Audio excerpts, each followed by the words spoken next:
जरा देखो,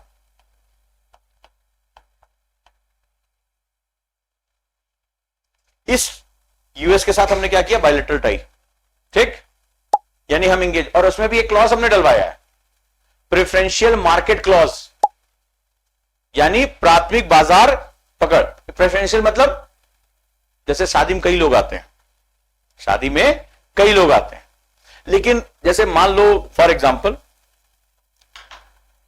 दुल्हन का कोई रिश्तेदार है या दूल्हे का कोई बड़ा खास दोस्त है जिसको आना हो, थोड़ा सा वो अच्छे पद पे भी आजकल पहुंच गया है, तो दूल्हा बोलता है ना कि मैं तो स्टेज पे रहूंगा लेकिन सबको लड़की वालों को बोल के रखना है कि वो जो आएंगे ना एक्स कुमार, उनका बड़ा ध्यान रखना है आपको। प्रेफरेंशियल है, मतलब उनको बोल के रखता है कि कोई कष्ट नहीं होना चाहिए। वो दुल्हन के साइड के 3-4 जंपो को बुला के समझा भी देता है, तो बोले हाँ जी जी जी जी बोलते रहते ना वो, तो बोलते हैं कि वो आएंगे तो उनके, क्योंकि मेरे बड़े खास मित्र हैं, अमेरिका से आ रहे हैं, थोड़ा पावरफुल है, मदद की है, तो बड़ा खास रहता है उनके लिए। तो प्रेफरेंशियल मार्केट का कॉन्सेप्ट जो होगा इसमें यूएस में, कि भारत का जो सामान होगा चाइना, वियतनाम, अदर कंट्रीज के कंपैरिजन में हमें प्रेफरेंस दी जाएगी। तो प्रेफरेंस का मतलब हो गया कि हम ब्रांड मार्केट में एंटर कर गए। अब अमेरिका दुनिया का सबसे बड़ा कंज्यूमर है, इस सूर्य खाते बहुत हैं, इनके पास पैसा भी बहुत है खर्च करने के लिए, तो ये ब्रांड में हम एंटर कर गए। लेकिन मैंने क्या कहा था, ताकतवर से दोस्ती में संतुलन बहुत जरूरी होता है। ये जो पॉलिटिक्स होती है ना, ये जो पावर पॉलिटिक्स, नहीं तो ताकतवर आपको खा जाएगा। कब? इसी से कुछ दिन पहले भारत रशिया के साथ एक अजीबो गरीब से, बहुत अजीबो गरीब तय करता है, पता चला 3000 सैनिक भारत में, युद्धपोत भारत में, भारत के 3000 सैनिक रशिया में तैनात होंगे। किसको? यहां से इकोनॉमिक इंगेजमेंट कर रहा है और यहां से मिलिट्री टाई कर रहा है, सैन्य समझौता कर रहा है कि भारत के अंदर रशियन सैनिक आएंगे, युद्धपोत आएंगे, जहाज उनके यहां पे होंगे और रशिया में होंगे। बहुत कॉम्प्लेक्स है ये। मिलिट्री टाइज कब होते हैं? जब बहुत गहरे टाइज हो जाते हैं, भाई वो हमारे से इंटेलिजेंस भी तो लेके जा सकते हैं। दोनों महाशक्तियों को हमने क्या बैलेंस किया है जबरदस्त तरीके से। इसके बाद हम यूएई को क्यों लेकर आ रहे हैं? तुम सोचो, माई ब्रदर नाहयान, वाई? ठीक है, क्यों, क्या रीजन है? भारत एक बहुत डेंजर गेम में एंटर करने जा रहा है, बहुत डेंजर गेम है, और वो डेंजर गेम है उस सुपर पावर को चैलेंज करना जो डॉलर के दम पे। ब्रिक्स नाम तो सुना ही होगा, जब से बना बहुत उम्मीदें थी, किसी काम का रह नहीं गया, अब इसको वापस रिवाइव किया जा रहा है। तो पिछली जो मीटिंग हुई ब्रिक्स की, इस समय अध्यक्षता किसके पास है? भारत के पास। बहुत बड़ा गेम हो रहा है, बहुत बड़ा गेम हो रहा है। यूएई ने कल क्या स्टेटमेंट दिया कि we can leave dollar, we can leave dollar, हम डॉलर को छोड़ने के मूड में हैं। ये यूएई का स्टेटमेंट है। और यूएई कौन है? सबसे ज्यादा पैसा अगर कहीं इन्वेस्टमेंट है पूरी दुनिया में, दुनिया का शॉपिंग मॉल है भाई ये दुबई। क्या है? दुनिया का शॉपिंग मॉल है, रियल एस्टेट का पैसा है। बड़ी बड़ी सेलिब्रिटीज कहां रहती हैं? आके दुबई में रहती, बड़ी से बड़ी, दुनिया का हर अमीर आदमी का, दुनिया में सबसे ज्यादा फरारी कहां है? इन्हीं के पास है। तो ये जब वो चीज कह रहा है कि हम डॉलर लेफ्ट करेंगे, तो पूरा वेस्टर्न हेमिस्फीयर में बात चली जाएगी।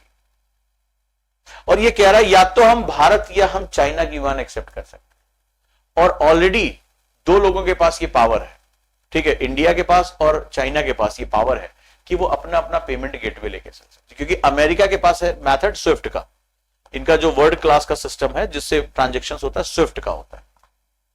इसी के दम पे दादागिरी करते हैं। सैंक्शन वैंक्शन जो लगाते हैं वो इसी बेसिस पे लगाते हैं। जितनी बदतमीजियां होती हैं उनकी स्विफ्ट के थ्रू होती है। तो भारत इसको बाईपास करना चाहता है, भारत दिमाग दे रहा है, रशिया बेचैन है, चाइना चाहता है, और इसमें जो फ्यूल हो गया वो ईरान आ गया। क्योंकि जो पश्चिमी एशिया था उसमें दिक्कत थी शिया सुन्नी की लड़ाई में। ईरान को ये सऊदी और यूएई पसंद नहीं करते थे क्योंकि ये सुन्नी कंट्री है, वो शिया कंट्री है। लेकिन इस वॉर ने सबको एक अलग कहानी समझा दी। अब यूएई अगर ये चीज छोड़ता है तो फिर कई देशों को मिल जाएगा। ऑलरेडी ईरान ने कह दिया कि हम जो जहाज जाएंगे वो हम युआन में पैसा लेंगे, ठीक है, वो युआन से ऑलरेडी पैसा ले रहा है, वो चीनी मुद्रा, युआन चीनी मुद्रा है।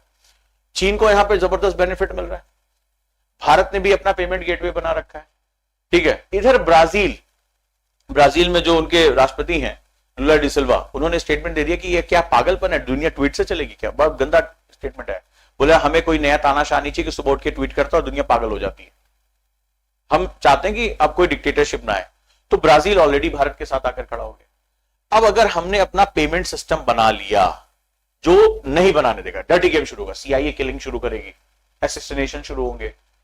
भारत को डराने के लिए आसपास रिजीम चेंज शुरू ही हो गए थे। बांग्लादेश का मुद्दा देखो, कहीं भी देखो, भारत को आसपास सिग्नल दिए जा रहे थे, नॉर्थ ईस्ट के सिग्नल दिए जा रहे थे। नॉर्थ ईस्ट में देखो ये पकड़े गए, तो ये सब सिग्नल दिए जा रहे थे कि हम तुम्हें कभी भी तुम्हारे किसी भी हेड को मार सकते हैं, कभी भी हम कुछ भी कर सकते हैं, कभी भी कोई असैसिनेशन कर सकते हैं। सीआईए जाना जाता है इसके लिए, इनकी जो इंटेलिजेंस एजेंसी। अब ये पेमेंट गेटवे अगर बन गया तो अमेरिका की मोनोपोली खत्म। लेकिन ये वर्ल्ड ऑर्डर निकल के आ रहा है, दुनिया बदलने जा रही है। इस बात को, ये तो 100% गारंटी है कि लास्ट जो सुपर पावर थी अब वो सुपर पावर नहीं रहते। इसमें जो सबसे बड़ा जो भिखारी बनेगा यूरोप बनेगा। यूरोप के पास ना तेल है, ना अनाज है, कुछ नहीं है उसके पास। उसकी हो रही है ऐसी की तैसी, वो पिस रहा है। ये हालत हो गई कि जर्मनी और ब्रिटेन दोनों बात कर रहे हैं आईएमएफ से कि हमें बेल आउट पैकेज दे दो, लोन दे दो। जो दुनिया में सबसे ज्यादा पैसा लेके बैठे हुए हैं, भाई दुनिया भर के सारे देशों को इन्होंने गुलाम बनाया था, बेहिसाब पैसा इनके पास, रजवाड़े इनके बने हुए हैं। इन्होंने भी अभी राजशाही सब मेंटेन कर रखे, खूब पैसा इनके पास है, बहुत पैसा इन्होंने दबाया हुआ है। उनकी हालत खराब हो गई है। So now this is the world order is going to change. UAE का जो स्टेटमेंट है बहुत खतरनाक है स्टेटमेंट। अब यहां से शुरुआत कर दी हमने, उसको फ्यूल कर दिया, बोला हम साथ में खड़े। भारत कह रहा है कि भाई तुम्हारे यहां वर्कफोर्स की कोई कमी नहीं आने देंगे, हम हैं। और हम किसके साथ बात कर रहे हैं? भारत में आरोप लगता है कि हिंदू मुस्लिम लोग सबसे ज्यादा अगर सम्मान कहीं मिला मुस्लिम कंट्री से मिला। मजेदार बात देखो, और इसको क्या वो दरार डाल दी पूरे मुस्लिम उम्मा के अंदर। मुस्लिम उम्मा भारत के लिए बहुत बड़ा एक चैलेंज बन गया। पाकिस्तान को इसी बात का घमंड था कि 50 से ज्यादा इस्लामिक कंट्री हमारे साथ खड़े हैं।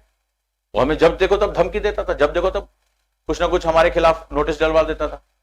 उसमें हमने ब्रेक कर दिया। तो ये एक बहुत बड़ा एक जो है बदलाव हो रहा है। हम लॉबी का खेल खेल रहे हैं। तो अब इस कंडीशन में भारत सबको एंगेज कर रहा है। जेलेंस्की आकर कह रहा है भारत के साथ डील फाइनल करने की स्टेज में, बायलैटरल डील इसके साथ जो कभी नहीं हुई, इसके साथ मिलिट्री डील भारत के अंदर आके खड़ा कर दिया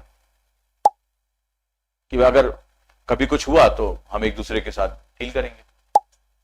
चाइना को हम ऑलरेडी डील कर रहे हैं। बहुत ही जबरदस्त गेम चल रहा है, बहुत जबरदस्त गेम चल रहा है।